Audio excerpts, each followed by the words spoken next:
Assalamu alaikum wa rahmatullahi wa barakatuh. It's your girl, Kads Adar, and you're listening to the Digital Sisterhood podcast.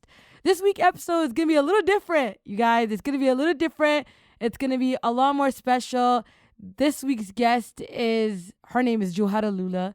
And she talks about a very important topic and a very important, not just an important story, but a beautiful story. But this week, I'm not going to be narrating this story. Her sister will be. And you know who her sister? Do you know who her sister is? It's Muna. Muna Productions, our executive producer on the Digital Sisterhood podcast. Guys, honestly, this was basically the sisterly duo that we didn't know we needed, but we got. Alhamdulillah Rabbil Alameen. So I'm excited to listen to you guys. You're going to hear me regardless, because I did do the interview, but I'm excited to hear it because I'm not going to hear the narrations until the day of. So enjoy, and I'll see you guys, inshallah, next week. Assalamu alaikum wa rahmatullahi wa barakatuh. This is Muna Sheikh Omar. Before I start, I want to give a trigger warning. This episode talks about suicide and suicide ideation. So if you are not ready to hear any of that, you can take a break on this one. I want to start by saying that I'm actually honored to be able to share this story with you. There was a meme on Instagram that basically summarized my experience as a kid. It said, I never thought my siblings had an actual life. They were just side characters to my story. And I feel like being an older sibling, that's something I completely understand. So when I say I don't remember much of Jowhara growing up, it's because I was really obviously busy living my main character life. But if I was to describe Jowhara growing up, she was this tiny kid with like tiny, not in height, but like super skinny, and she always had like a big personality. She was the type of kid that, would have like a photo shoot session with you and like be posing on the wall, and she was just sassy, spicy personality. And I remember we always considered her the dramatic person in the family because she would always say things that were so out of pocket. Some of her phrases that we coined were like, everybody hates me, or one time she was like, when I grow up, I want to be a waiter. It was always something that would make the family, like, everybody start laughing and soon become like a family joke. I remember her as the mood maker. But she was also the one who always had this weird health stuff going on. We never knew what was going on with her. She would sometimes just faint out of nowhere. She would have blackouts. Whenever we were walking, sometimes she would need help. We just knew her as the weaker kid. One time, like whenever we would go out on the bus, and it was especially on windy days, we had to literally hold her down, otherwise she would be blown away by the wind. I honestly saw her one time, her backpack almost took her out. And that was just accepted norms in our family. Everybody knew she was just a little bit weaker, maybe needed some vitamin D. And although in hindsight, I remember these things kind of scared my mom, like now thinking about it as an adult, my mom always had this way of, shifting perspectives. She would reframe certain things that happened to us and make it so that it wasn't like a harsh reality. I recall like when we used to when we used to go on the bus, like they'd start chanting like chocolate, chocolate, chocolate, chocolate, like together. And I remember not knowing why. Like it was like I didn't clock that they were trying to make fun of our skin. In my head, I was just processing that when we come on the bus, they start chanting this. Oh my God. And then so literally like chocolate, literally on the bus. Literally. And I'm like, I remember asking my mom, I'm like, oh, this is happening. What is like, like, I don't know why they do that. And my mom was like, they're cheering you on. So smile like, and then, so here you have like people that are like, pointing out like our skin color. The intent of that is to make you feel ashamed of your skin complexion. But I was standing there, like, so I started smiling like as I go on the bus. So it took away the effect of degradation, I guess, that they were attempting to have. That's funny. You know that your mom, instead of your mom telling you they're making fun of your skin, just ignore them. She told you they're celebrating your skin. Smile at them. Yo, that is the coolest thing. If you had to lie to your kid, a good lie looks like that. And also, when you're getting, like, when people try to put you down, it's kind of not effective if you're not reactive to it. So Exactly. it takes away their gratification of it. So I feel like it was a very effective way to shut it down. The other thing that was unique about the way our mom kind of raised us was that we moved around a lot. And Jowhara was born in the United States. However, my mom wanted us to be in a Muslim country, so we moved to Syria. And then after that, we moved to Emirat. And even while we were living in those countries, we were moving almost every year. We lived in a different house. And so that kind of like nomadic lifestyle allowed us to be able to have an adaptable personality to environmental changes around us. And it kind of helped us grow in a unique perspective than someone who grew up with the same people, the same neighborhood, in the same school. And with moving every year in general, like that kind of change externally, I feel like in a way it grounded me to myself rather than feeling like I was disconnected with everything else. Everything else around me used to change. Like my house changed, my schools changed, the people I talked to changed. And in a way, I feel like it redirected me and familiarized me with what the constant in my life was, which was me and Allah, like that connection with Allah that I had. So that's the benefit that I came to love about the way my mom raised us. So when Jowhara was about to start 4th grade, my mom tells us that we are leaving Sharqa and we're going to be moving to where my dad was at the time, which is Minneapolis, Minnesota, United States. And whereas some kids may be scared to move to a new place, we were basically experts at that point. Luckily for us, Minneapolis, Minnesota is also known as like Little Mogadishu. So even though we were going to a new country, we were still surrounded by Somalis. And our entire school was predominantly Somali, which made it easier for us to be able to learn the language quickly. Within the first year, Jowhara was able to be speaking fluently. But as we all know, when it comes to 4th grade and like middle school in general, there's a signature experience that almost everyone goes through, and it's called bullying. I feel like when I first attended school in America, there's specific things I was paying attention to, like being autistic but diagnosed as an adult. The bullying aspects of school, when I came to realize these things were bullying, were way past like when I was in college, reflecting back on my experiences. Like I didn't really understand like certain things that people would do to make you feel bad about yourself.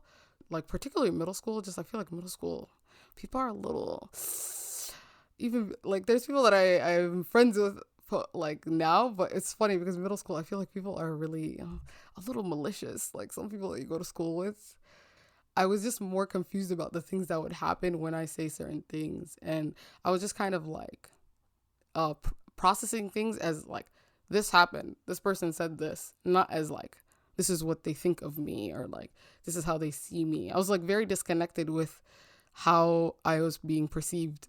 I was very much like, oh, I'm in a school, hey, you're nice people, oh, I'm gonna learn the language, like talk to people. Even like I feel like people that were rude to me, I would still ask them for like questions, so basically the distincting factor was that like while somebody would have picked up social norms and recognized, oh, these people don't like you, maybe not talk to them, maybe not share a pencil. So you instead would be confused as to why they said that.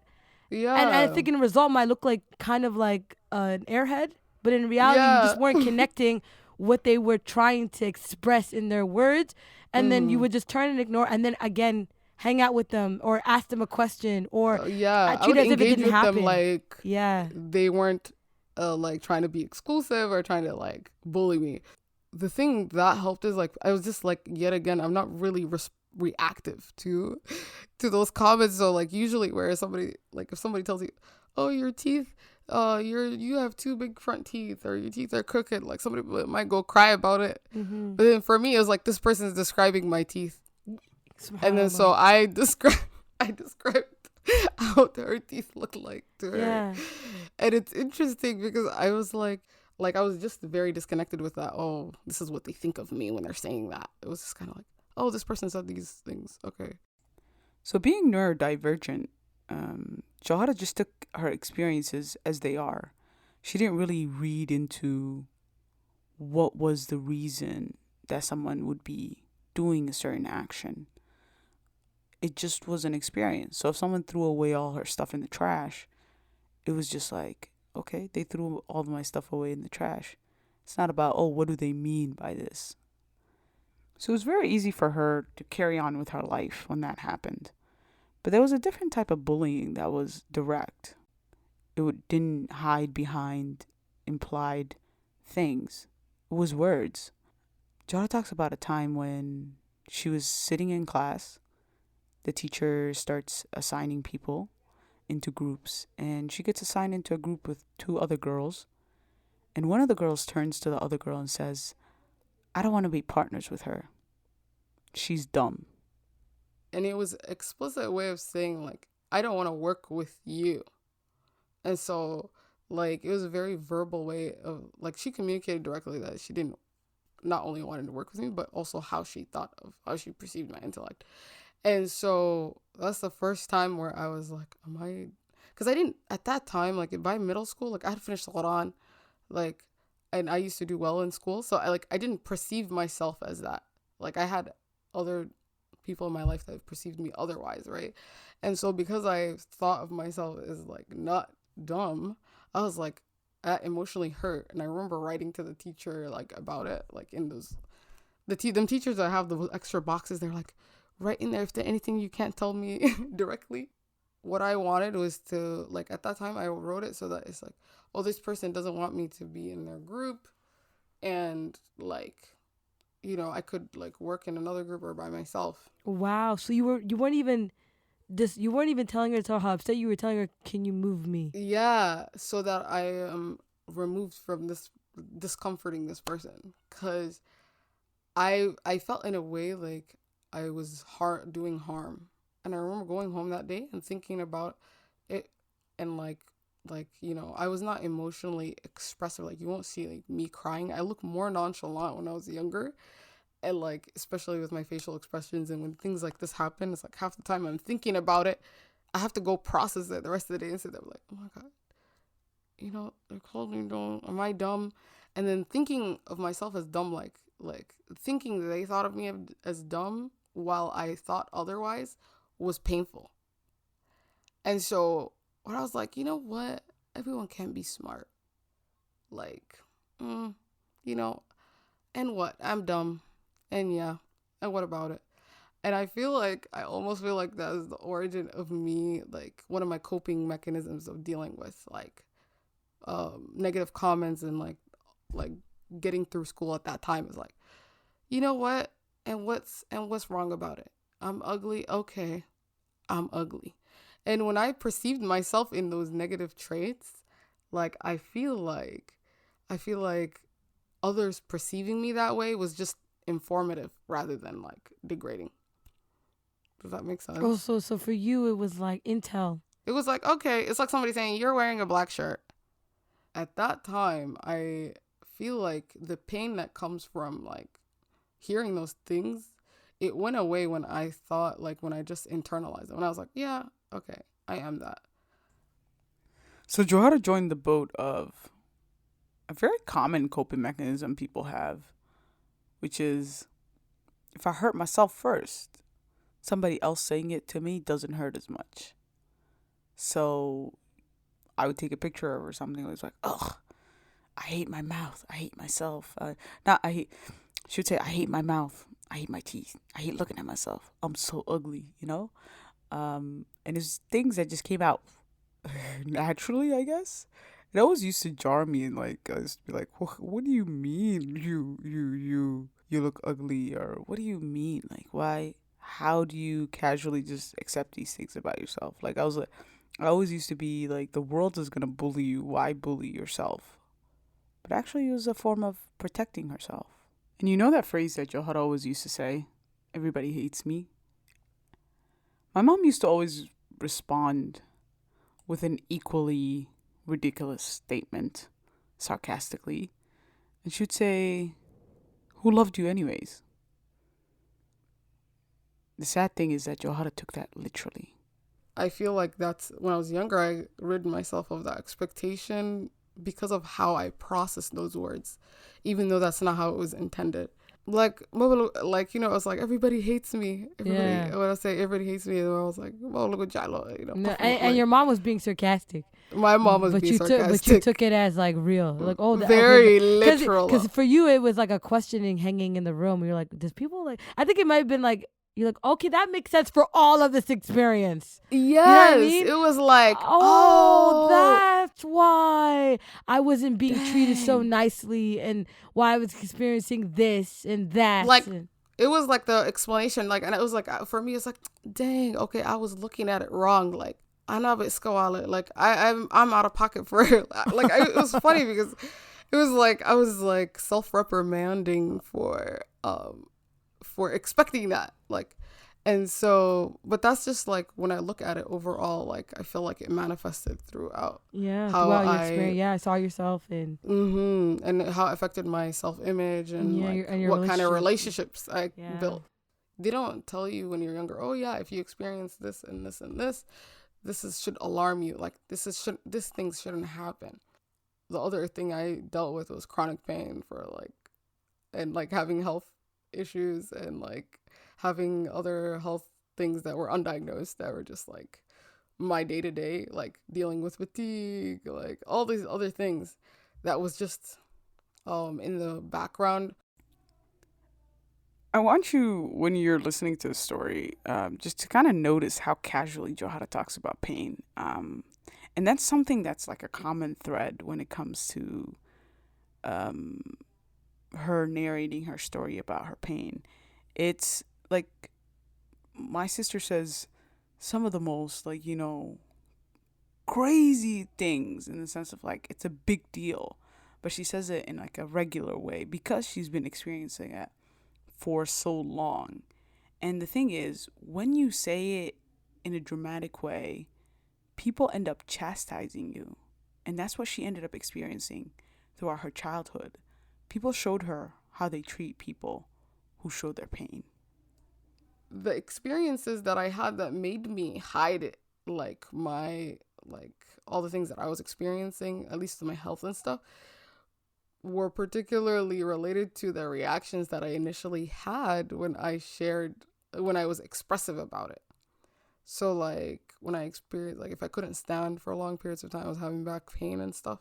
How could you have back pain? Go like, you're a young girl, like, you're fine. Go get this. Or like, if I took a chair in the masjid to, like, if there was tarawih or prayer or something like that, and I wanted to sit on a chair, it'd be like, aha, like those reactions being over dramatic. Like, yeah, they don't think they're saying something detrimental long term, but like, it's just not in their image of what, like, somebody, like, even like children, like, people don't attribute sick to them, like they. Like, even though there's a lot of children that grow up with like long-term health conditions that they have to manage from a young age. But if it's not visible, you're not sick. Exactly. If it's not visible, it's not sick. Also, there's another, I feel like, a concept of like, if you are not like incapacitated by it, then it's not serious. Here's the literal statement, the statement that I took quite literally. Everybody, everyone goes through this. Like, this is something that we've been through. Everyone goes through this. So I literally internalized that I thought everyone was going through the same level of pain that I was experiencing. And I was just being like, weak about it. I thought, I just need to stop. Like, I need to stop acting up. I started telling myself the things that people would say in reaction to me. Like, which is, oh, Allah, like, she's being dramatic. Oh, she's doing this for attention. So whenever I experienced pain and stuff and it was becoming more visible, I'm like, stop this. Like I would try to stop myself from crying. And then like I think I repressed a lot more and like told myself, oh, don't burden people with yourself. Like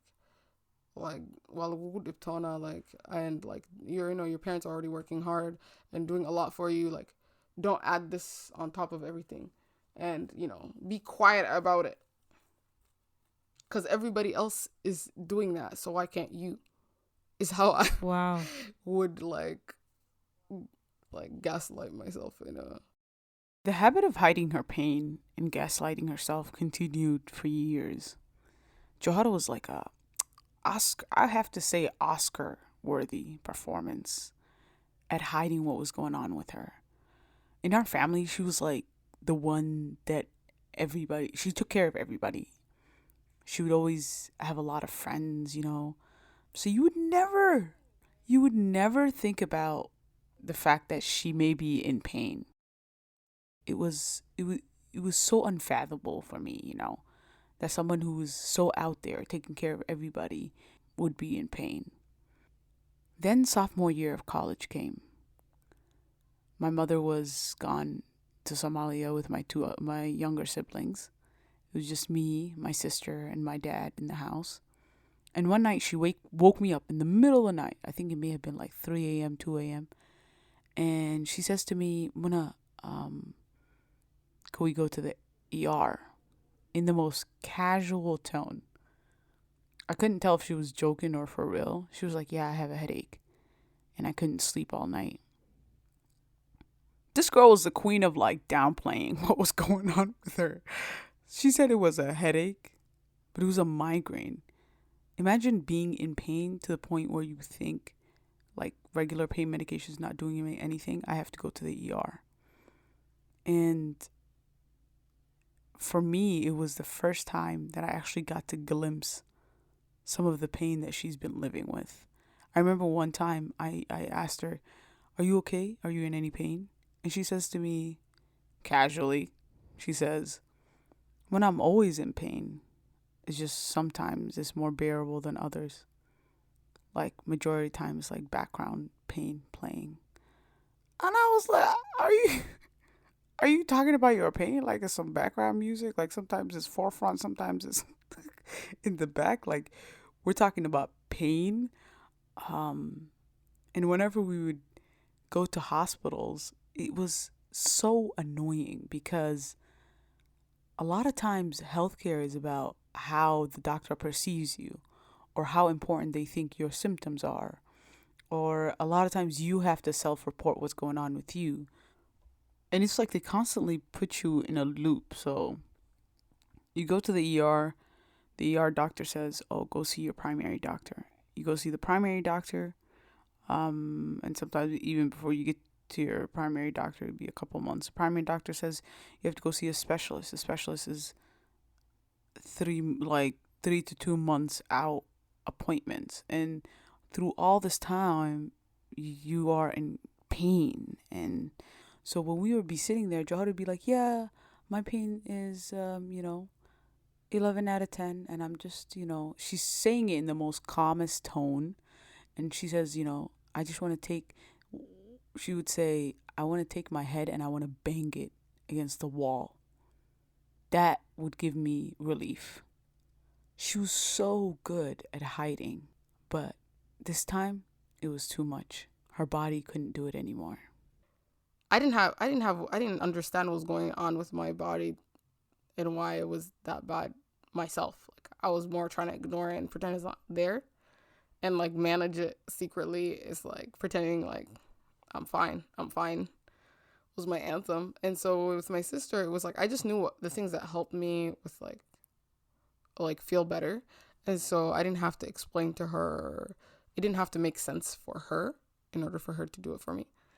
And I was so used to just diluting and like anything that I was experiencing, I would talk about it very lightly. So somehow when I'm sometimes in the clinic, I'm like, yeah, I'm good. Or I leave the office and I remember the thing that that I came in for. I'm gonna tell you, long story short, the first season of my crash was that. And in that crash, I only addressed like the physical health crisis, nothing else. Even though I knew there's a lot of emotional pain that I was grieving and that I was experiencing, like I was processing, but I only dealt with just the physical. I was very focused on like I genuinely could not think past, like I was just pain, but pain. I have to be in the classroom and still take my classes. Alhamdulillah, like I had ease with like a specific medication that I got at that time, like, and that worked finally. And also I had like somebody else give me advice about like, hey, you know, basically when she got her wisdom removed, that it like the tooth pain that she had like was contributing to triggering her migraines. And when she got it removed, like she saw like a significant decrease in the number of like episodes she had. And so I was like, you know what? Let's go check it out. The funniest thing is that when I first went to the emergency, I told him like I also oftentimes like I have this specific tooth pain that also happens like prior and throughout when I'm having my migraine episodes. He told me that has nothing to do with your teeth. Pause. I know the story is getting so good, but wait, I have a message for you that you're going to want to hear, okay? Have you been looking for an opportunity to reconnect your faith by building a relationship with the Quran, or even learning Quranic Arabic, or even getting your questions answered about different rulings? Well, let me tell you, the Ribat Academic Institute is an online program that provides traditional Islamic education for women by women. Yes, you heard me right. Islamic education for women by women. Yes, all the courses are taught by female scholars. Allah Mubarak. You have a choice from over 50 courses ranging from Sirah to Tajweed to Fiqh and Hadith. You can even take in classes like the 99 Names of Allah, or Purifying the Heart, or the reflections from the Quran, and the lessons from the life of the Prophet ﷺ, as well as a Mentorship Matters program on how to guide and support and help others. Ribat's online classes have been reconnecting Muslim women from all around the world with their faith and helping them reclaim their traditionally held leadership roles in Islamic scholarship, mentorship, and community care. All classes are held live online and recordings are posted after class. And the courses, guys, the courses are affordable. They're not expensive at all. They also provide country discounts and scholarships are available. So there's no reason why you shouldn't sign up. So if you're interested, visit Rabata, that's rabata.info/TDS and register today. Alhamdulillah, Jowhara listened to her friend rather than that ER doctor, and she was able to see a significant decrease in her migraine episodes. And then came the time when her plan that she's been working on for 2 years finally came to fruition, which was her great escape to South Korea. If you are Somali or if you grew up with strict parents, the simple idea of studying abroad is hilarious. My mom was the definition of a strict parent. Bro, she didn't even let us have friends, you know. It was like, I remember the first time that I told my mom I was going to hang out with friends, she came with me. It was weird. It was awkward. She sat in the corner of a restaurant. I was like, and this was my high school. I think end of the high school, like we went out to eat. And so when I tell you my mom is very overprotective, she's very overprotective.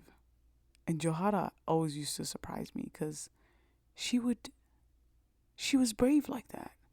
She would dare to do the impossible. She would dare to go abroad and travel for 4 months by herself. And luckily, my mom was gone to Somalia, so she didn't have to do it face to face. I knew from when I started college. It's funny because I told my mom then, I was like, Mom, I'm going to study abroad in my junior so you were year. preparing her for months, or maybe years, baby, years. So from first year. Because that's the thing, right? With religious households, you can't break it to them all at once. It's never gonna fly. It's something you gotta continue to repetitions. Repetitions is what's gonna save you. So it's like, you gotta I'm leaving Hoya. I'm going here, mom and dad. This is where I'm going. It's gonna happen. And so you were doing that for years because you knew it was gonna come. But my mom was so against it. Like, I think, like, initially, like, oh my God, when I first brought it up, she said, "Ana kawahan Muslimina. We don't do that. We don't do that." I was like, I need to do it for my major, and she said, "Change your major." Oh wow, your mom was not having it. In every step, like, you know how they say mother's intuition. When I first applied, my mom that day, she was on the phone talking to me. She was in Somalia still. And Muna happened to be traveling abroad for the first time. And my mom was like, Allah, if I was there, I would have stopped her. I would have confiscated her passport. And then she's saying this about Muna, and Muna, because she knows Muna was leaving, right? While we're having that discussion, she's like, I have a feeling, that I'm also going to say the same thing. And you're going to call me, Hoya, I'm in Korea. That was the day I submitted my application, like, oh deposit. My God. She made that comment to you? She made that comment the day I submitted the application. And I was like... Her soul knew. The way I just like... So then closer to the time this is like end of January. Closer to the time I had to leave, my mom, like, she called me about it. And she was like, did you cancel it? She was like, I just have a feeling. Ismail was my younger brother. It was joking around about you probably buying your ticket. Oh, no. Wallahi, that was the day I bought the ticket. Oh, no. Khalid, Ishak, the day I bought the ticket was my God. The day my mom makes that. I don't know how, like, I'm literally thinking, bro, you must have been shaking it. You must have been shaking. You were, like, sweating. Like, what the heck? What is going on? I was like, there's no way she doesn't know. Like, yeah. Like, by the time I told her, like, it was a month in advance, and I was like, it's like, I told her it's something like I have to do. Like, there's no way I can back out of it. Because the reality was like, the school already had paid like the tuition, and so like, it's not like I would not attend school for the semester. And to give you like, my mom, she was like, just don't go to school that semester. Oh my, wallah, your mom wasn't joking. She was not joking with nobody. Like, she was wallah, she was very serious. She was very serious. And even like closer to the date, my dad ended up traveling for like a week. So like, so he wasn't there either. He wasn't. He was also out of town that time. No, so then I'm thinking, he facilitated the grad exchange. I'm packing casually, like I'm getting ready, like you're putting your socks, you're putting your shoes in the suitcase. Yeah, and the other aspect is like, I already had told I had told my grandma like she knew everything. So like, she knew everything except the time that I was leaving. I thought my dad was out, so then he ended up coming back a little earlier, and he came that Sunday, and I leave on Wednesday, so he came back Sunday. Oh no! And then I wake up, and then my dad asked me, "When are you leaving?" And I don't know. You know, when you wake up, you're just like, your brain has not really fully clocked back in, telling you like, this is federal information. Do not share this information. I was like, Wednesday. And then I just hear my mom screaming from the phone, I told you this. Oh no. So then, yeah, I kind of exposed myself in that way. And so, my dad is like more chill and laid back. He's like, I thought we talked about it. I thought you're not gonna go. And I'm like, we did talk about it. It wasn't a discussion. It was like, you shouldn't go, like, period. And so my dad sent me to go, like, bring my stuff back, because I told him I had like my documents and stuff at school. Yeah, that's when I left. When Jowhara says she left, she means she like ran away.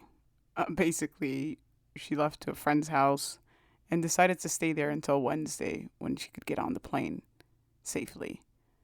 But her stuff was back at home. So the person who became the smuggler was me. I was the only sibling here. And to be honest, a lot of times I didn't participate. Well, actually, I did. But in order to keep my own sanity, I just pretended like I didn't know anything to my family. I was like, I don't know where she went. And my dad would come to me and be like, where's your sister? What's going on? I haven't seen her in 2 days. I was like, honestly, I don't know. I keep calling her. She's not answering me. It was a performance. And I think what mattered most to me was after seeing her in so much pain, I wanted her to have that break in Korea. She's been looking forward to it for so long.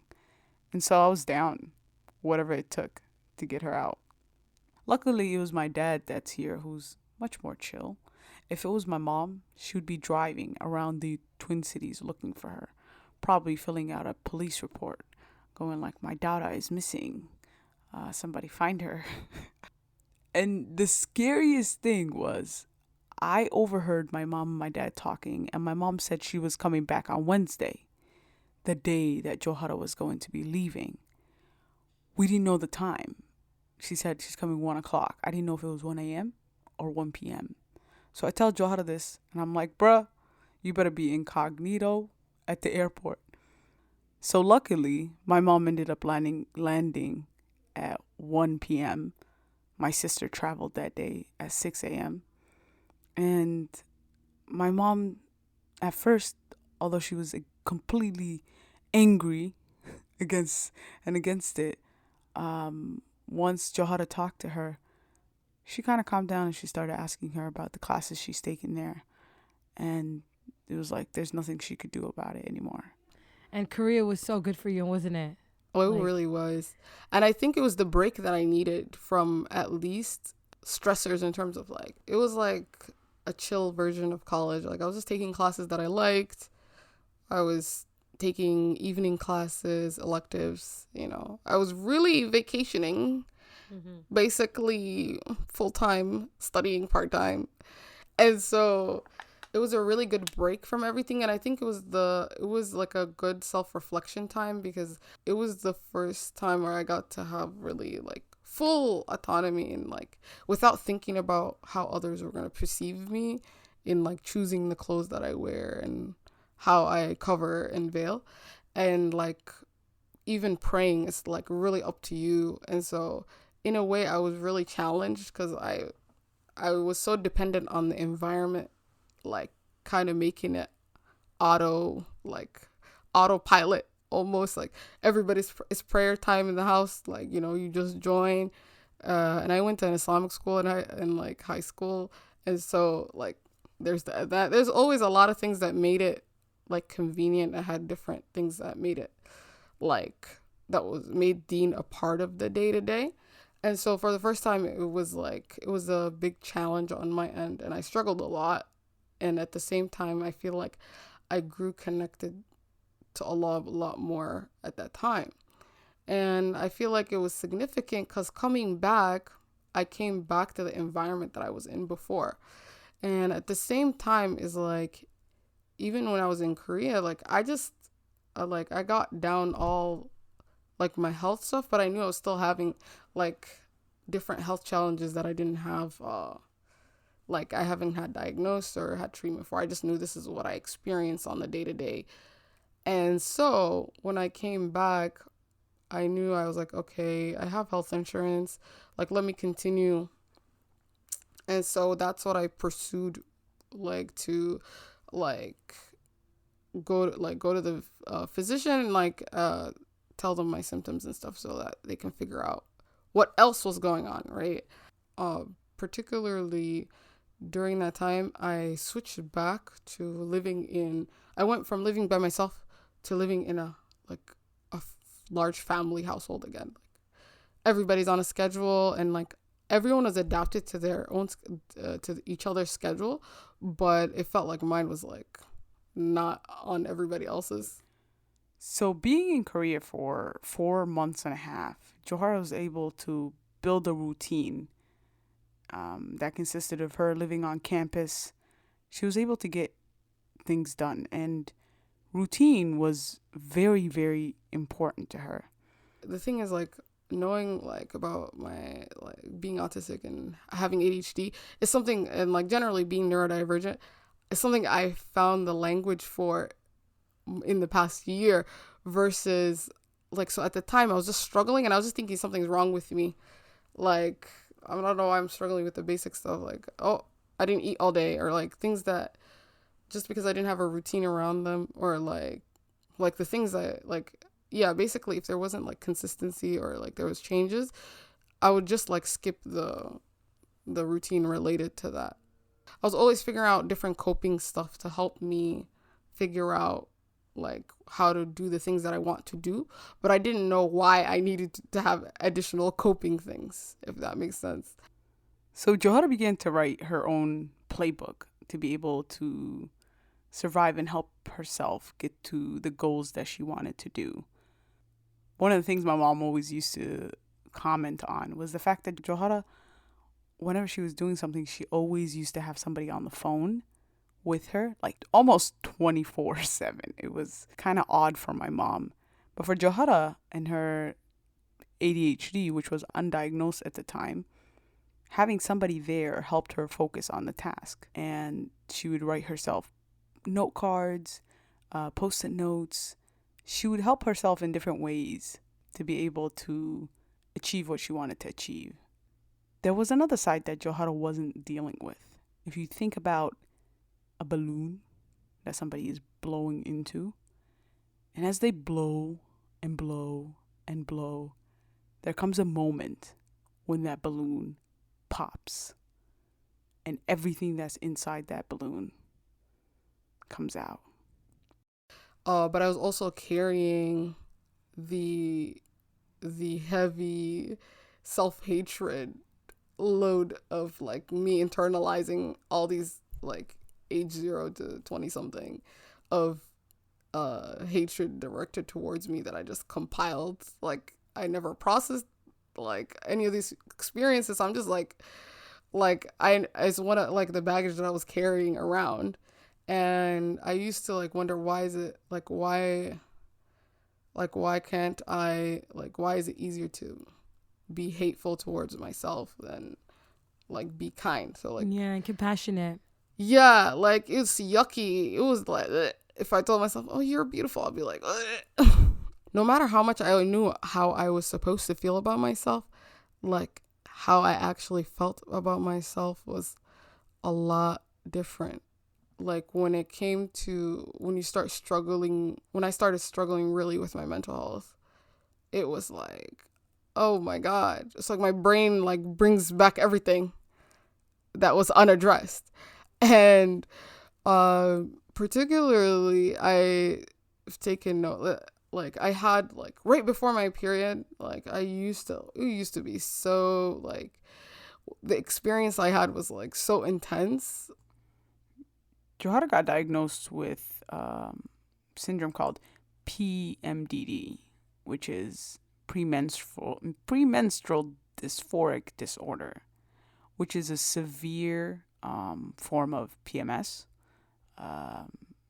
It can manifest in severe irritability, anxiety, depression, the week or two before your period starts.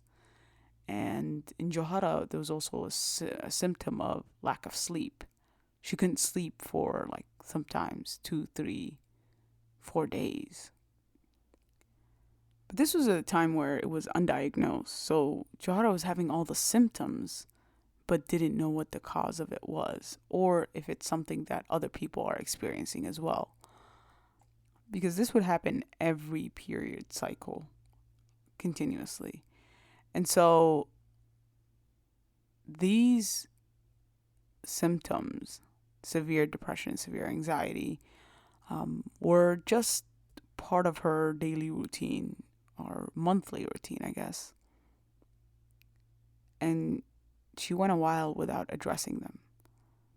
But one time, she had a trigger that woke her up to how severe her situation actually went.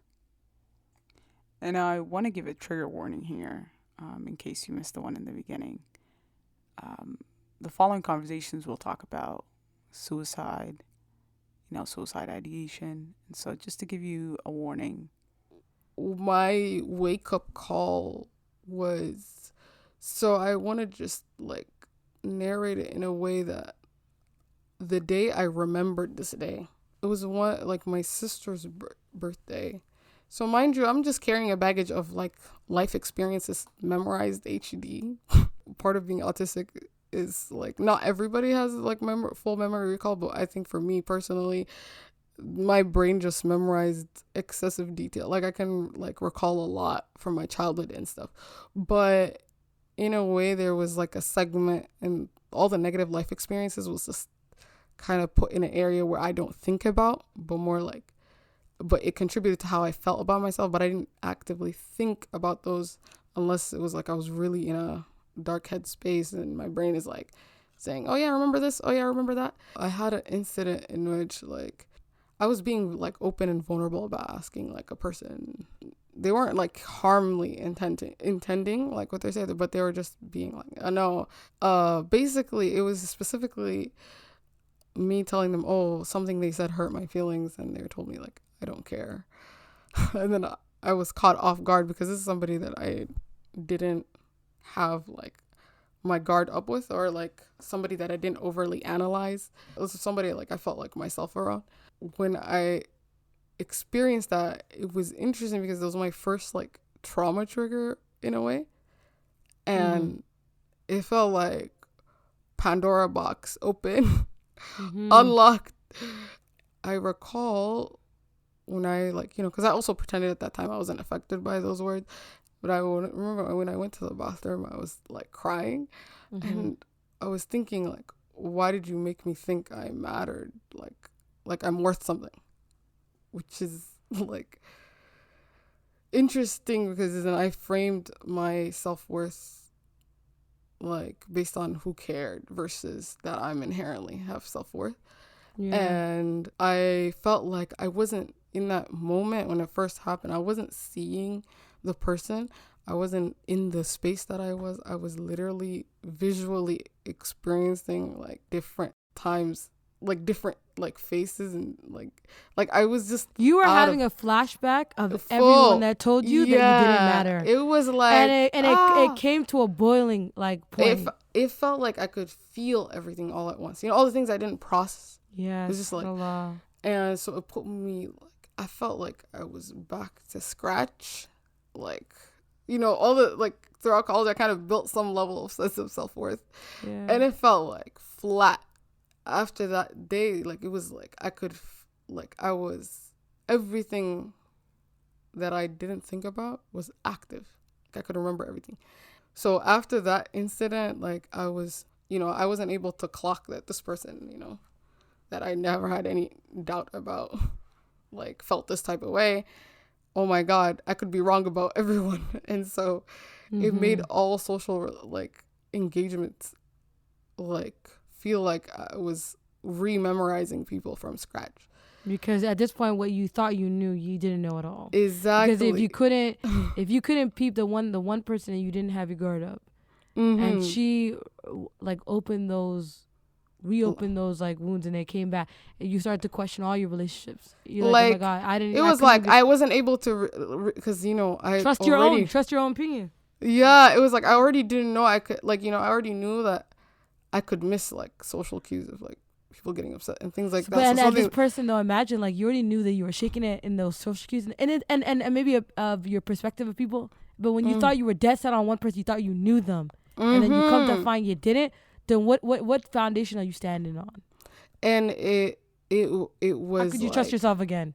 So after this incident, like I didn't know what to do. Like I'm sitting with like full memory of all like life experiences that I was just putting to the back and getting over, quote unquote, and just pushing like past. And I recalled the day that I had an accidental overdose. And wait, you had an accidental overdose? What do you mean, like with like prescription drugs? Yeah.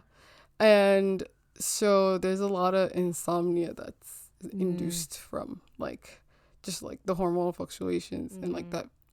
And so like I was struggling a lot with just already the level of pain I was in, and I recall like I just want to sleep.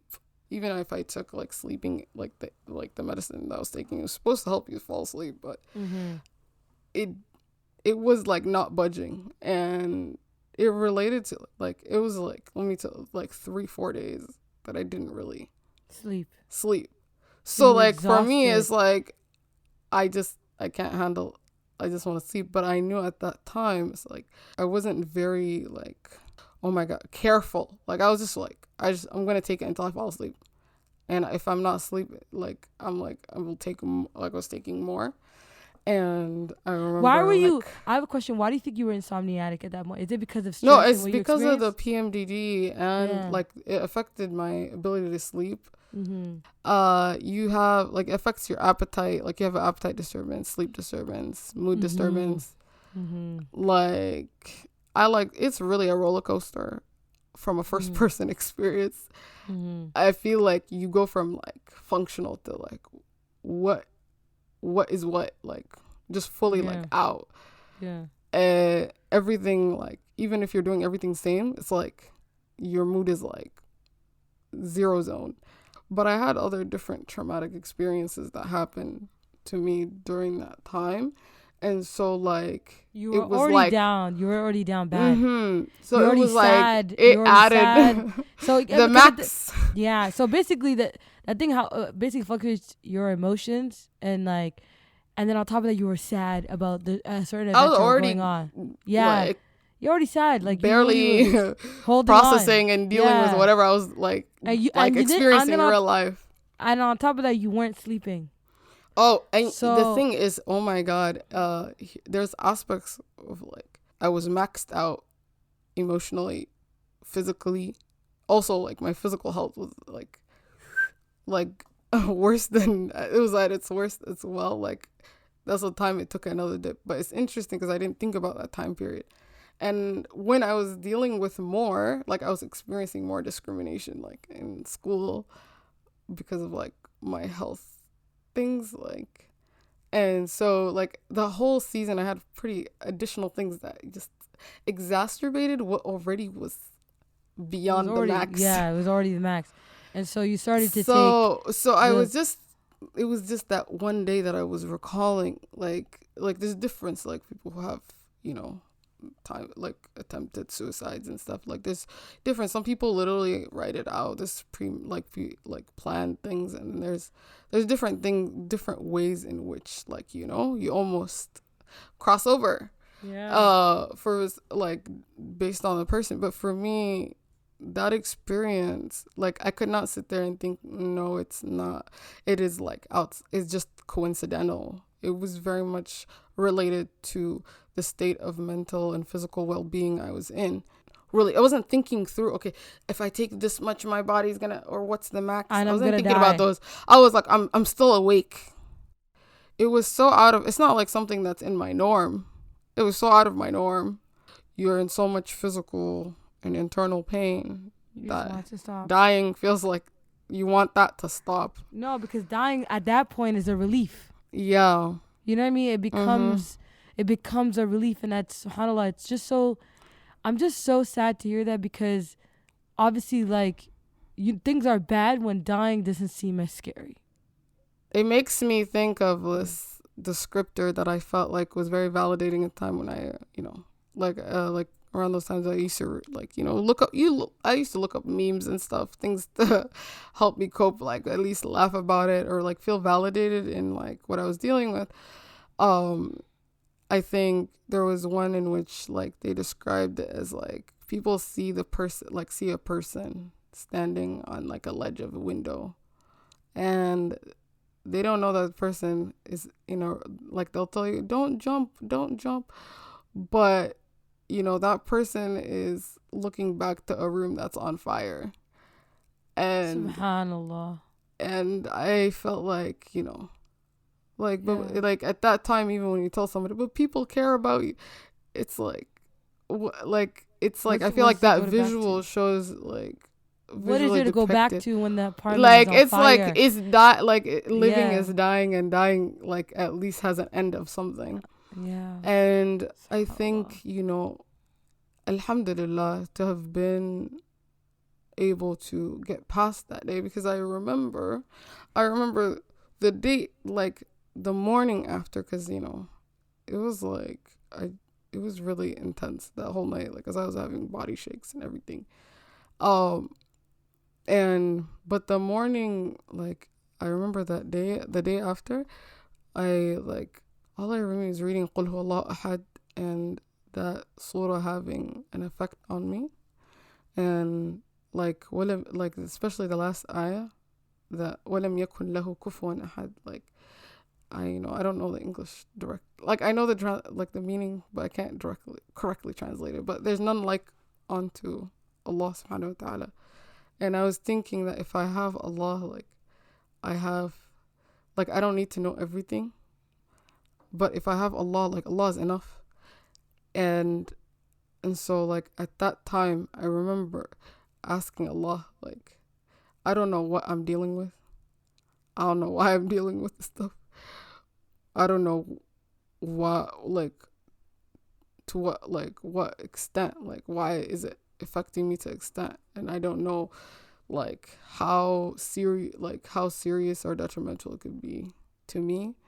But I made the dua that Allah figures out, like, helps me figure out and gets me to the means in which I get better and have ease. And that was like something that I recall because I felt so helpless at that time. To this day, after Jowhara told me that incident that happened of her accidental overdose, it scares me because it makes me realize how fragile we can be, and how fragile life is. And it kind of woke me up to check in on her more and to not see her as,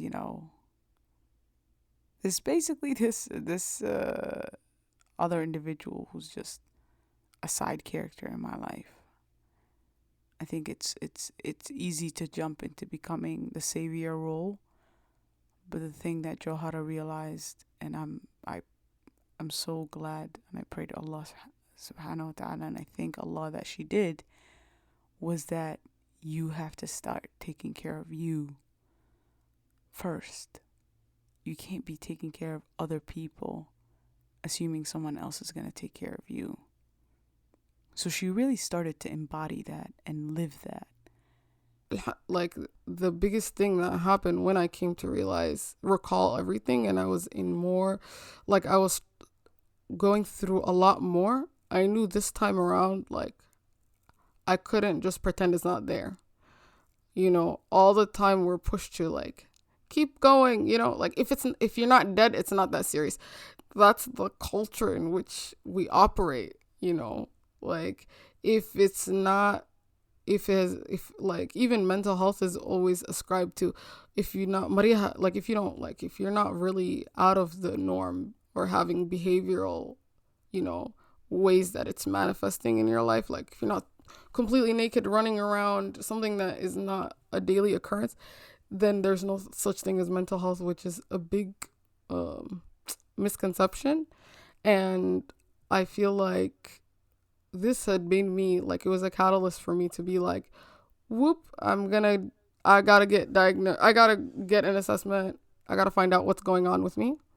And it became like survival mode, but in a way where I was driven to literally improve my well-being so that it doesn't get to a point where I'm back where I was. And I was like, I don't want to be there. Like, I don't want to be in that kind of space where I almost lose myself, like, without thought and without no warning. And they really do tell you it's those smiling people that are laughing that slip out of, like, the people you least expect that so just your drop. Strong friend. Yeah, your strong friend. The people that always happy. like the last person you think is usually the ones that boom, and you're like, oh my God, I didn't think they were going through all of that. And the thing was, like, I knew what I was going through, so I was like, I don't care. I don't care if somebody else understands it. I don't care. I don't care if it doesn't make sense. If I'm struggling, I am gonna save that energy that I was putting towards not looking like it. Like, there was a lot of energy I put out to not look like I was in physical pain, not look like the aspect of faith that has given me a lot more resilience is, like Allah, like I knew I could overcome it. Like, I was like, this is my God written this for me personally. Like, this is the predicaments I've been given because I could pass them. Na'am. And Absolutely. so I thought about it like, okay, sis, this is my baseline. Like, this is what I'm working for. If it was given maybe one person down, it would not have worked. But I was like, God gives everybody their baseline that they could pass. Like, they could pass, and they have the capabilities and the tools and the resources exactly. to and I was pass like, them. Yeah. Yes, I'm struggling, but I'm like, it's not for free. Like, and that's beautifully said. It's not for free. It's not free. It's not for free. Allah counts everything. I was like, I really brought me a lot of console. I was like, nothing for free. Like, my bank account is rolling, like, with the aspects of, like, if my body's like constantly in pain and, like, Allah's like, giving expiation for like a thorn prick. Like, what about people that have to move day to day and their pain just never stops? And I was like, wow. I said, my body's working harder than I am. When Jowhara began to advocate for herself, there was a sort of internal celebration for herself. But also, she realized there were so many other mountains that she had to climb. Not only did she have to fight herself and her brain, she had to fight her family. She had to fight her school. She had to fight ableism. She had to fight her work. There was such a huge war that Jowhara began to fight for herself. When she said she wasn't backing down, she meant it. And we can't tell that entire story in this podcast. So on the 17th of August, 2021, Jowhara's birthday, Beautiful Light Studios is coming out with a movie. And it's called Invisible. And it talks about Jowhara's story, her growth, and what happened after she decided to start advocating for herself. I hope I could see you all there. I hope all of you get to see that film and get to really see the nitty and gritty of what it means to be Jowhara Luula. Thank you so much for listening. Assalamu alaikum wa rahmatullahi wa barakatuh. Wow, incredible. What a beautiful story. Muna, I'm not surprised. Marshall, you're an incredible narrator. And I'd like to, the episode is brought to you by Beautiful Light Studios. I'd love to give a shout out to Muna Sheikh Umar, who produced this episode as well as narrated. So you guys, just to say, mashallah, every week we have sponsors that donate, alhamdulillah, to these episodes. May Allah increase their mizan. We also recently just launched our Patreon page. You guys, if you are benefiting from these episodes, from this podcast, we need your constant support, inshallah. The cool thing about Patreon is that not only are you donating, but you're also getting like behind the scenes footage. You're getting audio footage that was not able to be like in the podcast, but you can listen to them on the Patreon, being a member of our Patreon page, inshallah, and you'll get all that access, all of that, good stuff that I guess everybody else won't be able to get it, but you will, inshallah. So check out our Patreon page. And yeah, it's popping in there, honestly. The footage, the hidden footage, the footage that we didn't get to go are always the best. And it was so hard for Muna to cut off, but I'm so glad that we're able to kind of recuperate them and still share them, inshallah. So join our Patreon membership. And yeah, we're going to be back next week in your ear, in your speaker, telling you a good story.